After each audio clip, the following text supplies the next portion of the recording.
I'm swept away.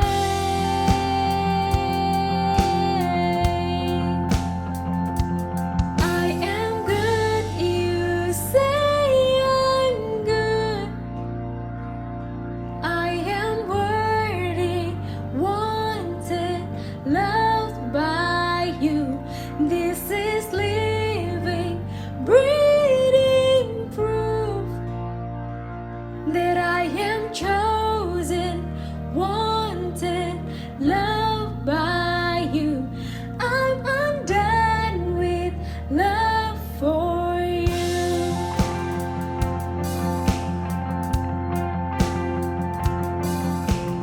There is a person, light running through his hands, speaking with kindness, brimming with gentleness, and he heals to the bone, speaks straight to the soul, and I'm swept away. I am good, you say I'm good. I am worthy, wanted, loved by you. This is living, breathing proof that I am chosen, wanted, loved by you. I'm undone with love for you, and within all the joy and through all of the waiting, I'm undone with love for you, and I could never forget the spirit that changed me. I'm undone with love for you. I'm undone with love for you, our Father. Love rushing through your veins, warmth and devoted, tenderness filled with strength, and you heal to the bone, speak life to the soul, and I'm swept away.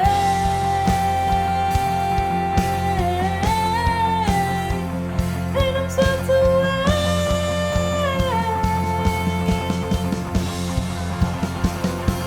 I am good, you say I'm good.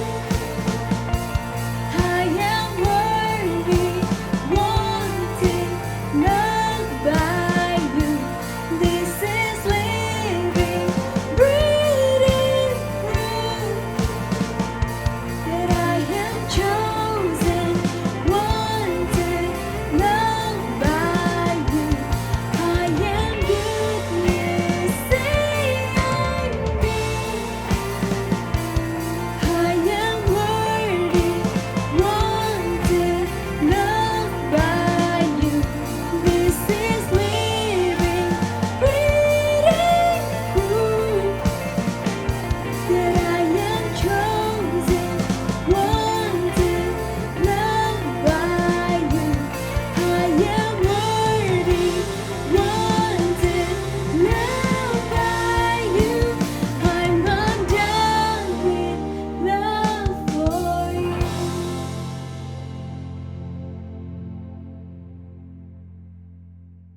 Di Ulangan 14 ayat 23 mengatakan, di hadapan Tuhan Allahmu, di tempat yang dipilihnya untuk tempat ibadah, kamu harus makan persembahan 1/10 dari gandum, air anggur, minyak zaitun, serta anak sapi dan kambing dombamu yang pertama lahir. Lakukanlah hal itu supaya untuk selamanya kamu belajar menghormati Tuhan Allahmu. Perpuluhan sama dengan mengutamakan Tuhan. Itu adalah judul offering message Nia hari ini. Di ayat ini menyampaikan pesan bahwa tujuan memberikan perpuluhan adalah untuk mengajarkan kita untuk selalu mengutamakan Tuhan dalam hidup kita. Kita tidak memberikan Tuhan uang karena Tuhan membutuhkan uang, tetapi karena hal ini mengajarkan kita untuk selalu menaruh Tuhan menjadi nomor satu dalam hidup kita. Saya memberi persembahan dan perpuluhan karena saya sudah berkomitmen untuk selalu mengutamakan Tuhan dalam hidup saya. Semua ini adalah tentang prioritas. Mari kita berdoa sebelum memberikan persembahan. Tuhan Yesus, terima kasih untuk semua kebaikan-Mu. Saat ini kami ingin memberikan persembahan. Biarkanlah kami dapat memberikan persembahan dengan hati yang gembira juga ya Tuhan. Dan biarkanlah melalui persembahan ini kami dapat menyatakan bahwa Engkau adalah prioritas dalam hidup kami. Engkau adalah nomor satu dalam hidup kami. Terima kasih Tuhan Yesus untuk semua kebaikan-Mu. Dalam nama Tuhan Yesus kami berdoa. Haleluya. Amin. Saat kalian sudah siap untuk memberi, di layar kaca Anda ada cara-cara untuk memberikan secara online. Atau kalian bisa melalui link yang berada di bio Instagram Kolektif Indonesia. Selamat memberi.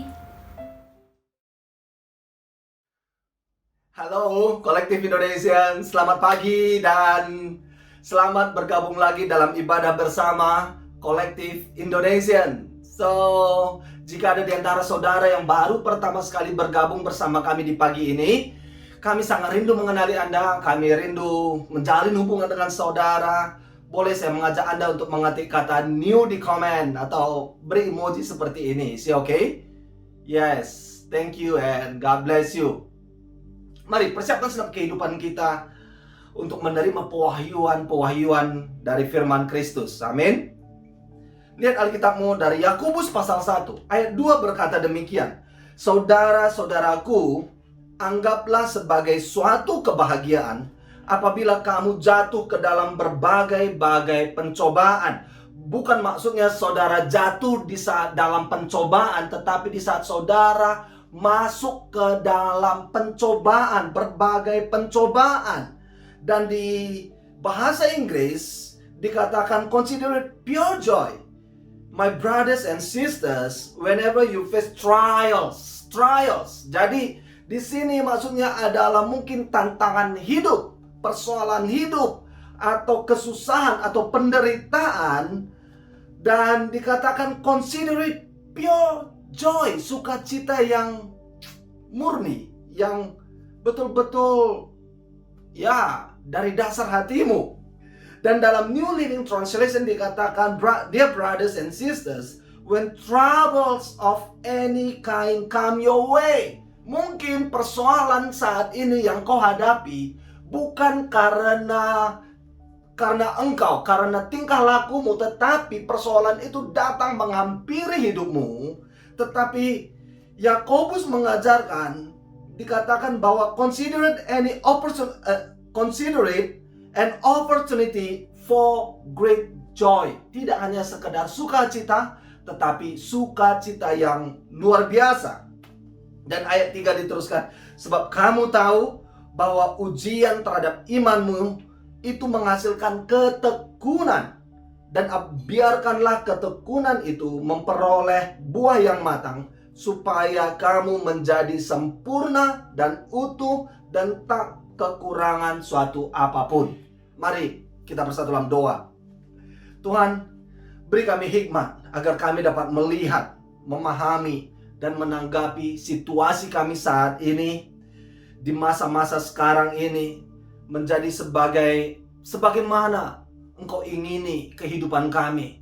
Kami dapat melihatnya sebagaimana Allah mengingini kehidupan kami untuk menjalani masa ini. Tuhan Yesus, inilah menjadi kekuatan dalam kehidupan kami, bahwa Engkau tetap bersama kami. Terima kasih Tuhan, sehingga yang tuntunan Allah membawa iman kami kepada kesempurnaan, iman yang lebih dewasa lagi. Roh Kudus berkaryalah leluasa di dalam nama Yesus. Haleluya. Bersama kita katakan amin. Amin. Come on, ketik di komen katakan amin. Amin. Oke, teman-teman semuanya, ini adalah tanggal 1 November 2020. Dan saudara, suka tidak suka, kita dalam 2 bulan lagi kita akan akhir tahun ini. Dan kita akan memasuki tahun 2021. Dan sebagaimana kita ketahui semuanya, sudah selama 8 bulan kita menjalani masa pandemi, ya kan? Tapi saya ingin bertanya kepada Anda, bagaimana kabar Anda di saat ini? Yang saya khawatirkan sekali, Collective Indonesian, is okay, saya bicara dari hati ke hati.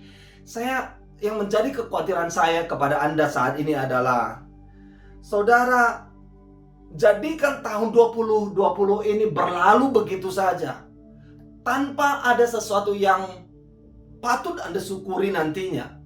Yes, banyak hal yang kita tidak sukai, tidak senangi situasi tahun 2020. Tetapi bukan berarti tidak ada yang menjadi gimana? Patut kita syukuri. Ya kan? So, mungkin Anda berkata, "Bang, ini kan masa pandemi, tidak banyak yang dapat kulakukan di tahun ini." Bukan berarti tidak ada yang dapat Anda lakukan. You agree with me?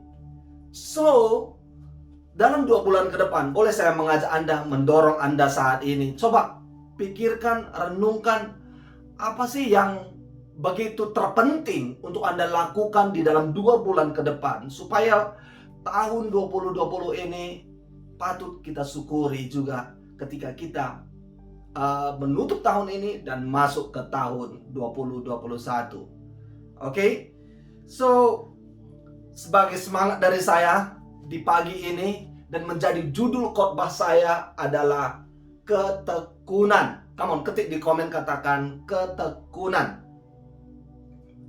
Teman-teman perhatikan, ketekunan menjadi kunci agar iman kekristenan kita tidak goyah di tengah-tengah situasi sulit. Ketekunan juga akan melatih kapasitas iman dan hati kita agar siap menerima mujizat Tuhan.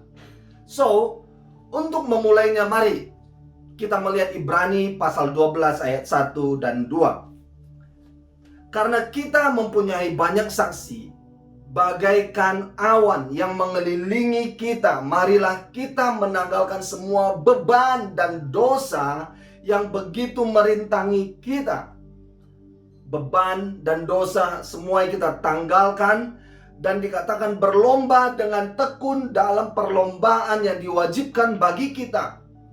Marilah kita melakukannya dengan mata yang tertuju kepada Yesus, yang memimpin kita dalam iman dan yang membawa iman kita itu kepada kesempurnaan, yang dengan mengabaikan kehinaan tekun memikul salib ganti sukacita yang disediakan bagi Dia yang sekarang duduk di sebelah kanan tata Allah.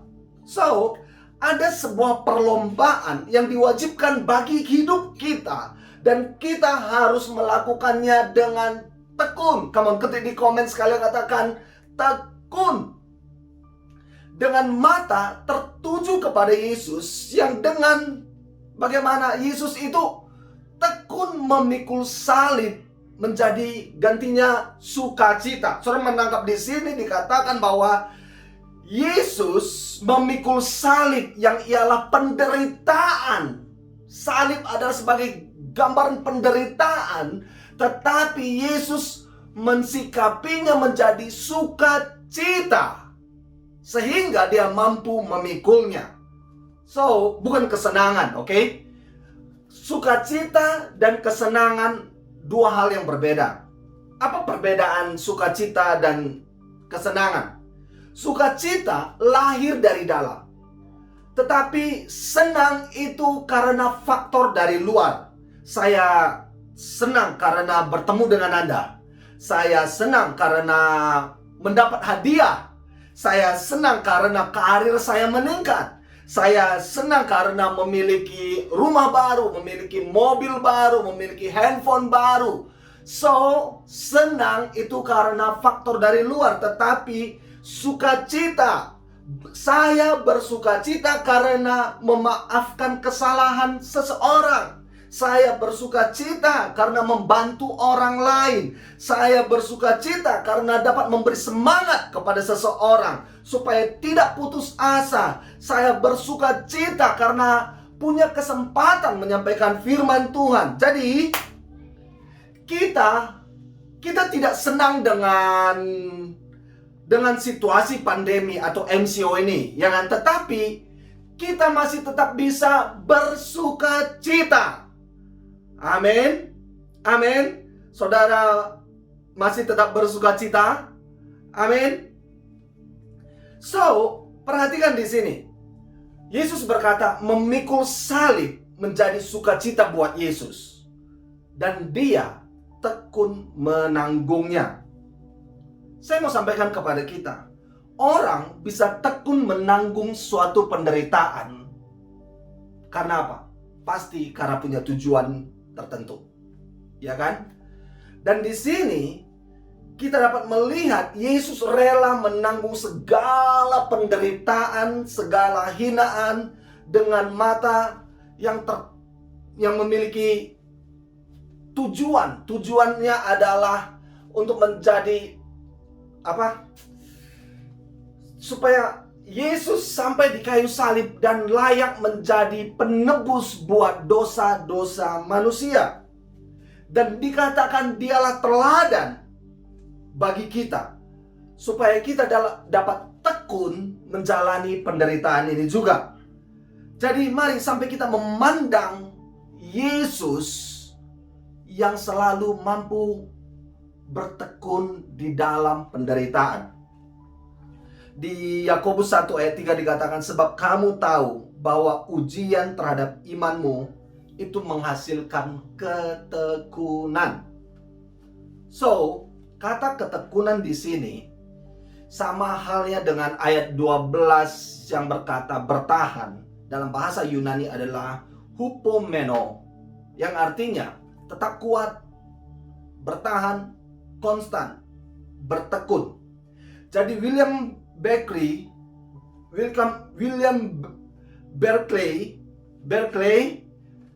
berkata bahwa hupomeno adalah sebuah sikap yang tabah dalam menjalani penderitaan dan berusaha mengubah hal yang sedang terjadi, yaitu penderitaan tersebut, menjadi hal yang mulia dan luhur. Jadi Yesus bertekun, hupomeno, memikul salib karena itu sungguh mulia dan luhur, karena akan melahirkan apa? Penebusan buat dosa-dosa manusia, supaya saudara dan saya dapat ditebus lagi oleh darah Yesus, oleh pengorbanan Yesus, dan kita dapat memiliki hubungan kembali dengan Bapa di surga. Amin. Alright, perhatikan Ibrani 12 ayat 3 mengatakan, ingatlah selalu akan Dia, akan Yesus, yang tekun menanggung bantahan yang sehebat itu terhadap dirinya dari pihak orang-orang berdosa, supaya jangan kamu menjadi lemah dan putus asa. My friend, ketika Anda mungkin merasa mulai putus asa, ingatlah akan Yesus yang memikul salib, bertekun memikul salib demi menyelamatkan engkau. Ketika engkau ingin patah semangat saat ini tentang imanmu, tentang kehidupanmu di dalam Yesus, ingatlah selalu akan Dia. Karena ketika Anda memandang salib Yesus, Anda dapat memandang segala penderitaan-penderitaanmu telah ditanggung di kayu salib. Dan dikatakan Ibrani pasal 10 ayat 35 sampai 36, sebab itu janganlah kamu melepaskan kepercayaanmu karena besar upah yang menantinya, sebab kamu memerlukan ketekunan. Kamu memerlukan apa? Ketekunan. Saudara memerlukan ketekunan supaya sesudah kamu melakukan kehendak Allah, kamu memperoleh apa yang dijanjikan itu. Teman-temanku, saya mau sampaikan kepada kita bahwa ada upah yang besar atas ketekunan dan kepercayaan kita. So, saya ingin menjelaskan kepada kita ketekunan yang saya masukkan di sini. Saudara, supaya mengerti lebih dalam tentang ketekunan yang dimaksudkan dari kitab Yakobus ini, saya sampaikan kepada Anda ada perbedaan antara ketekunan yang pasif dan ketekunan yang berjuang. Oke? Dikatakan karena kita sedang belajar ketekunan, oke? Saya ingin menjelaskan kepada kita tentang ketekunan seperti apa yang Yakobus maksudkan saat ini. Alasannya adalah karena ada dua jenis ketekunan. Ketekunan yang pasif dan ketekunan yang berjuang. Come on. Saudara mungkin bisa ketik di komen juga ketekunan yang pasif versus ketekunan yang berjuang. Oke, ketekunan yang pasif itu sifatnya hanya menghabiskan waktu begitu saja. Misalkan seorang napi di penjara yang hanya menunggu waktu masa tahanannya berakhir dan hanya makan, tidur, mandi, makan, tidur, mandi, dan menunggu sampai masa tahanan berlalu, berakhir, dan dia akan bebas dari tahanan. Itulah, ya, dia tekun untuk menanti pembebasan dia, tetapi itu adalah ketekunan yang pasif. Dan mungkin dia berharap nanti setelah aku keluar dari penjara ini, semoga aku mendapatkan kehidupan yang lebih baik. Tetapi selama di dalam penjara, tidak ada yang dia lakukan untuk memulai gaya cara hidup yang baru, yang lebih baik. Saudara perhatikan di sini bahwa tidak akan ada hidup yang lebih baik jika tidak merubah cara hidup yang lebih baik. Sekali lagi saya katakan, tidak akan ada hidup yang lebih baik jika tidak ada cara, tidak merubah cara hidup yang lebih baik. Jadi saat ini di masa-masa MCO seperti ini, saya mengajak kita semuanya bukan menjadi tekun dengan pasif. Kita tidak hanya melewati masa pandemi ini, tetapi come on, lakukan sesuatu di masa-masa seperti ini. Yes, saudara berkata ini masa sukar. Bagi saya setuju. Saya juga mengalaminya bahwa ini adalah masa yang sukar.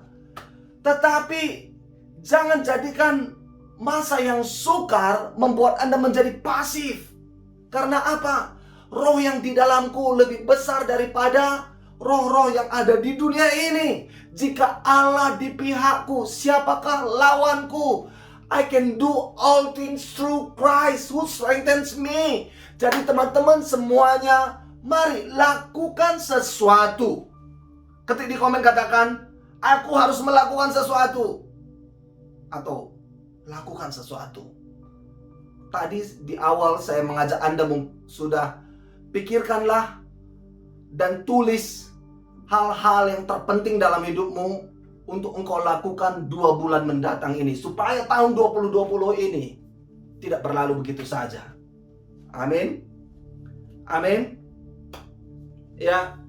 So, di saat nanti kita akan memasuki tahun 2021, kita dapat merasakan iman kita semakin tangguh, iman kita semakin kuat, dan kita akan begitu ready karena punya suatu cara gaya hidup kekuatan baru di dalam menjalani tahun 2021. Haleluya.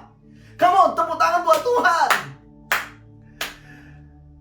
Ibrani 12 ayat 1 sampai 2 tadi berkata, marilah kita berlomba dengan tekun dalam perlombaan yang diwajibkan bagi kita.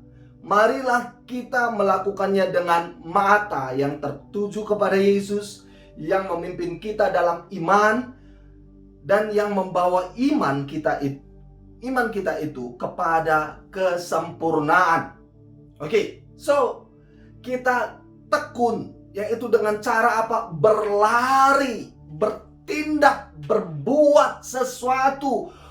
Tekun dengan aktif, tekun dengan berjuang dalam perlombaan yang diwajibkan bagi kita, dengan apa? Mata yang tertuju kepada Yesus. Yang menjadi sikap dalam tindakan kita adalah mata tertuju kepada Yesus, kepada seseorang, yaitu Yesus Kristus. Karena apa? Dia yang memimpin kita dalam iman dan yang membawa iman kita kepada kesempurnaan, yang memimpin iman kita dari suatu kemuliaan kepada kemuliaan baru, yang memimpin hidup kita tidak akan stuck, tetapi memimpin hidup kita dari suatu level kepada level yang baru, dari suatu level kepada level yang baru, kepada hal yang lebih baik lagi, kepada iman kesempurnaan yang lebih dewasa. Kamu tepuk tangan buat Tuhan sekali lagi. Tetapi pertanyaan saya, siapa atau apa yang memimpin hidupmu saat ini? Apakah situasi? Apakah berkat, uang, sesuatu yang saudara akan bisa terima? Apa yang sedang memimpin hidupmu? Ya. Tetapi jika Yesus yang memimpin hidup kita, dikatakan di sini, dikatakan dia itu fokus untuk membangun karakter. Dia akan memimpin kita dalam iman dan menuju iman yang sempurna, yang semakin dewasa, di mana karaktermu akan pasti semakin dewasa di dalam Kristus. Siapa yang sedang memimpin engkau? Saudara ingin selalu bagaimana? Menunjukkan keinginanmu kepada Yesus, atau saudara melihat apa maksud Yesus dan kemana tujuan Yesus bagi hidupku? Saudara, perhatikan. Perhatikan di sini. Jika Yesus yang memimpin hidup ini, Paulus berkata, hidupku bukan aku lagi, melainkan Kristus yang hidup dalam aku. Jadi, hubunganku dengan Yesus bukan bergantung dari karena apa yang akan aku miliki atau apa yang aku dapatkan. Perhatikan, ketika Anda fokus kepada apa yang akan Anda dapatkan, imanmu itu bisa semakin merosot. Karena iman bukan berkata tentang apa yang aku dapatkan, apa yang bisa aku terobos, apa yang bisa aku menangkan, apa yang akan bisa aku terima. Tetapi bagaimana aku menjalani masa-masa ini. Itulah iman. Jadi kekristenan bukanlah apa yang aku dapatkan, tetapi siapa bersamaku. Daud berkata, walaupun melewati lembah kekelaman, aku tidak takut bahaya. Bukan karena aku akan melewati lembah kekelaman, tetapi karena Tuhan besertaku. Inilah yang disebut dengan bertekun yang berjuang. Oke, ketekunan yang berjuang. So, saya mengajak kita untuk mengerti lebih dalam tentang ketekunan yang berjuang ini. Yakobus menuliskan beberapa perumpamaan dan contoh-contoh supaya kita mengerti akan ketekunan yang berjuang. Sudah siap? Yang pertama, kita dapat melihat teladan ketekunan dari petani dan benihnya dalam Yakobus pasal 5 ayat 7 sampai 8. Karena itu saudara-saudara, bersabarlah sampai kepada kedatangan Tuhan. Sesungguhnya petani menantikan hasil yang berharga dari tanahnya, dan ia sabar sampai telah turun hujan musim gugur dan hujan musim semi. Kamu juga harus bersabar dan harus meneguhkan hatimu, karena kedatangan Tuhan sudah dekat. Apakah petani melihat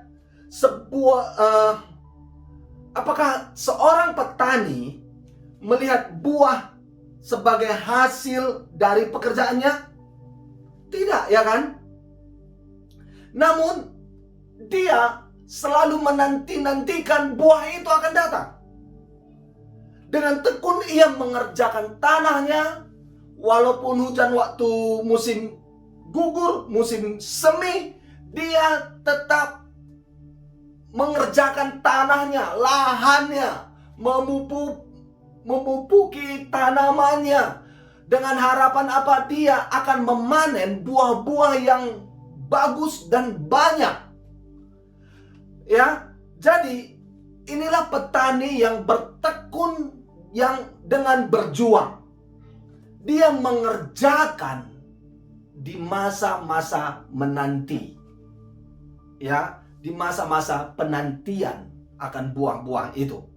Berbeda dengan petani yang malas-malasan dan berkata, ini musim kemarau, nggak akan berhasil tanamanku. Ya udah, nggak usah nanam, nggak usah ngapa-ngapain. Ya, ini musim hujan, malas pergi ke ladang. Dan saudara akan melihat suatu perbedaan yang sangat nyata, petani yang berjuang dengan petani yang malas-malasan, petani yang bertekun dengan aktif, dengan penuh perjuangan, dengan petani yang mungkin hanya berharap yang baik akan datang, tetapi tanpa berbuat apa-apa. So, sama halnya seperti perumpamaan yang Yesus sampaikan dalam Lukas 8 ayat 11 sampai 15. Inilah arti perumpamaan itu. Benih itu ialah firman Allah yang jatuh di pinggir jalan. Itu ialah orang yang telah mendengarnya. Kemudian datanglah iblis lalu mengambil firman itu dari dalam hati mereka supaya mereka jangan percaya dan diselamatkan.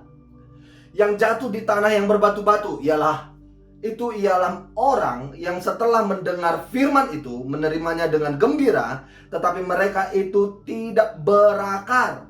Mereka percaya sebentar saja dan dalam masa pencobaan mereka murtad.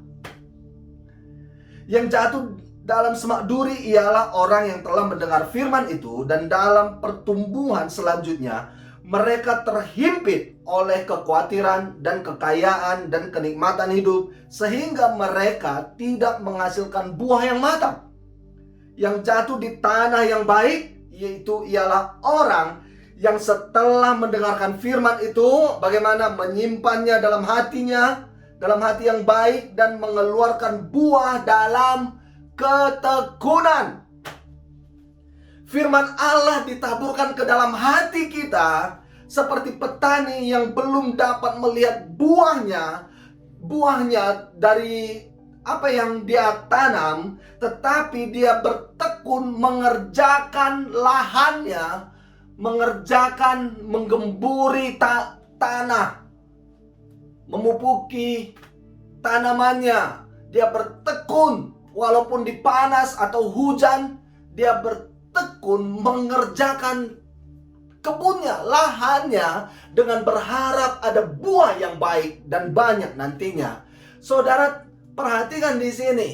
Inilah yang dimaksud dengan ketekunan yang berjuang. Ketika kita bertekun menjalani masa-masa pandemi ini, kita tidak hanya tinggal diam saja, karena kita tidak hanya sekedar keluar dari pandemi ini, tetapi kita akan keluar dengan kekuatan iman yang baru. Amin.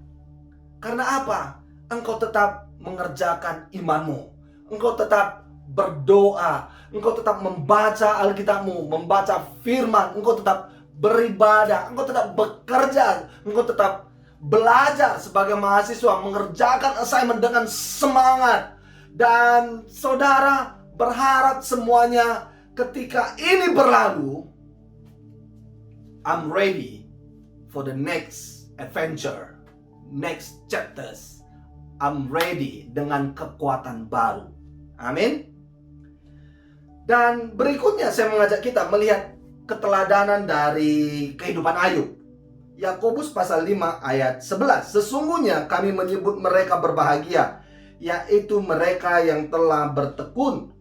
Kamu telah mendengar tentang ketekunan Ayub, kata Yakobus, dan kamu telah tahu apa pada akhirnya disediakan Tuhan baginya, karena Tuhan Maha Penyayang dan penuh belas kasihan. Saudara setuju bahwa Tuhan sangat penyayang dan penuh belas kasihan kepadamu? So, kalau saudara ingin tahu kisah selengkapnya tentang Ayub, baca seluruh kitab Ayub. Oke?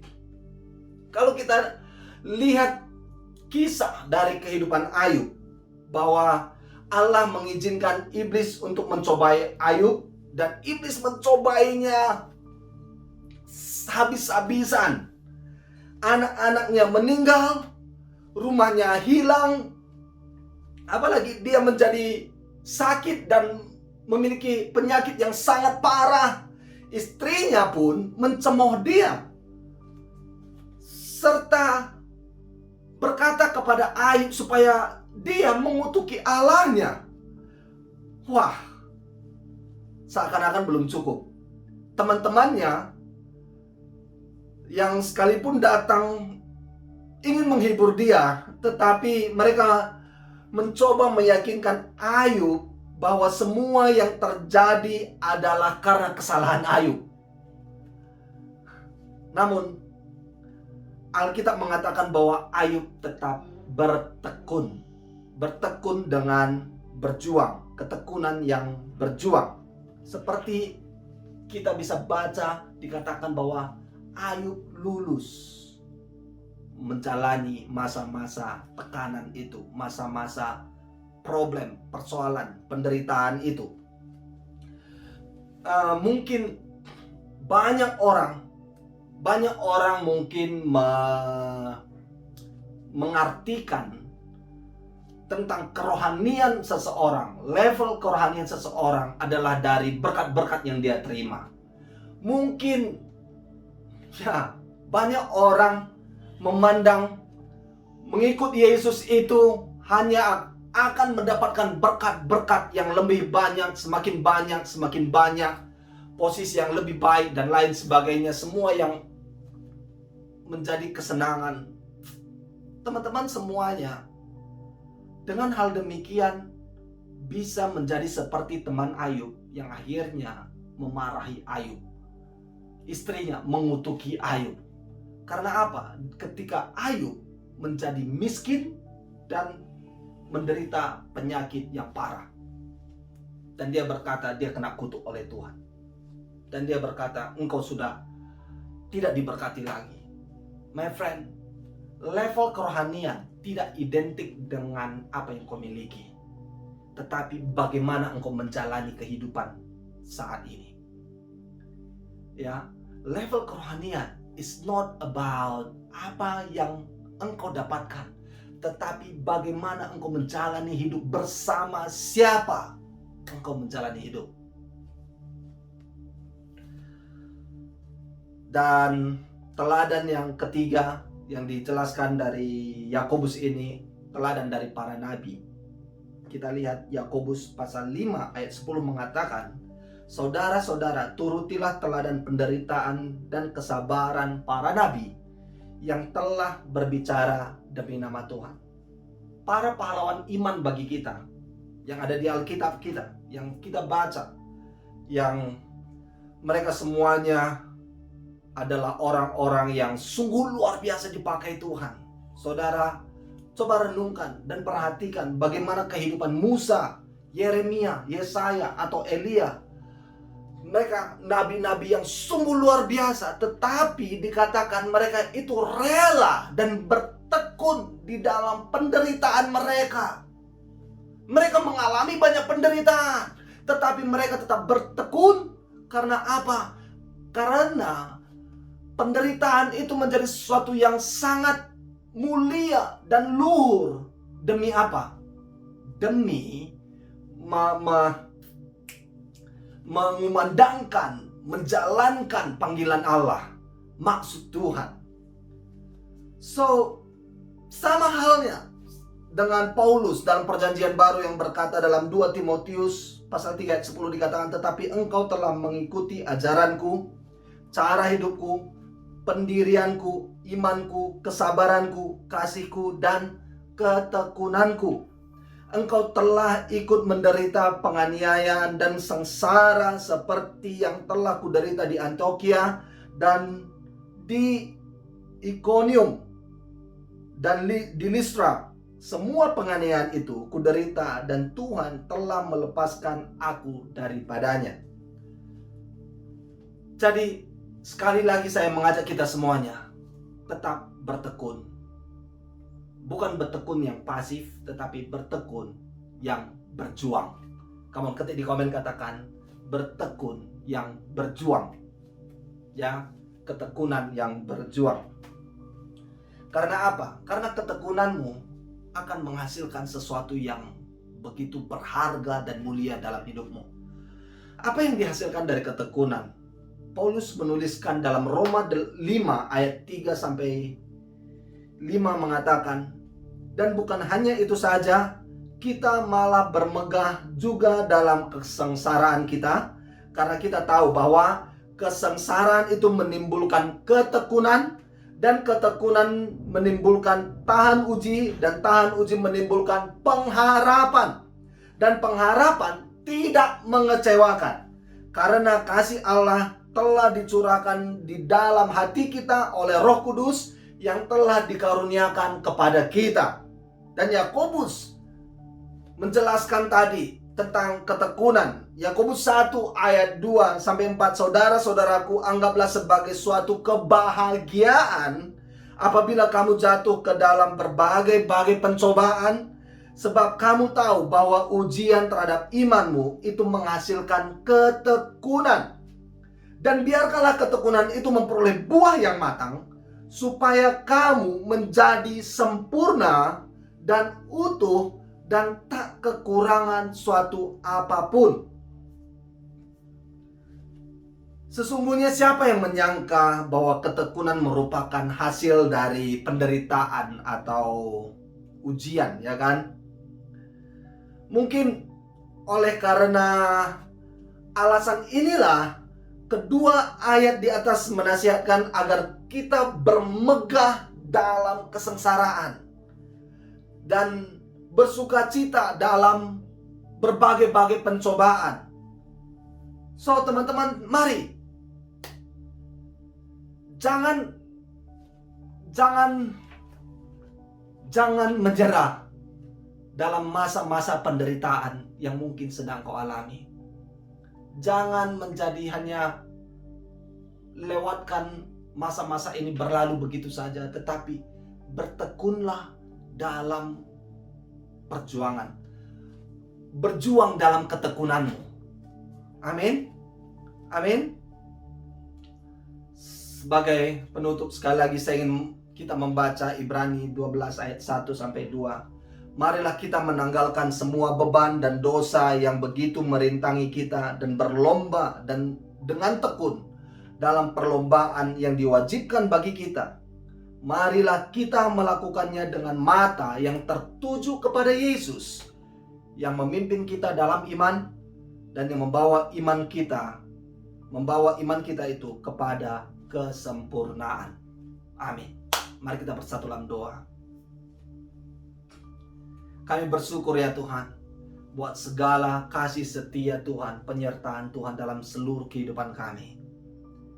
Yes, kami menjalani masa-masa yang tidak mengenakan, tidak menyenangkan, tetapi kami tetap bisa bersukacita karena kami tahu masa-masa ini hanya sementara. Problem itu semuanya temporary.